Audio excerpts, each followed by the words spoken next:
A day in my life sa Laagan, dari sa Pilipinas. For today's video badi. Oh, may gabi diha badi, karong gabi manglupad na sa tag-aha ta mga padpad badi. Sa dili pa nako pagasugdan badi, ako nang pagatapuson. O karon badi ginaog na sa iyang EDB 160.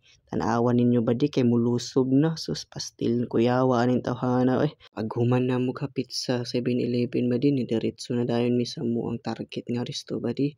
Pagliko sa Tuopak, ni mo makita badi si RG Gabak nga taga Hinguog City atong kauban karong gabi. Tanawan ninyong ambience badi, pagkalamia kaayo ikaon diri hastang bugnawa kaayo badi. Pakita ninyo badi ang FOC Kitchen badi. O karon badi mag-order na ta, kani atong i-order badi o kaning mais con yelo, pero daghan man tas pilian badi, pero ganahan lang ko aning mais con yelo. Mao na badi, tara atong order ato nang kuhaon badi, atong sulayan ug unsa gid kalami badi.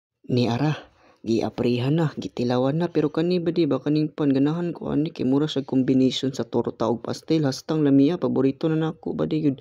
Samtang nangaon mi di nagchika-chika mi badi sa among tagsa-tagsa ka mga kinabuhi sa among mga kaagi badi, mga kalipay ug kasakit nga among nagian sa tagsa-tagsa namo ka kinabuhi badi, kay hastag yung lisuda badi. So badi karon mangita na sa butag lugar ug aha na pud ta mapadpad badi, kita-kita na lang ta dres dalan badi. Daghang salamat.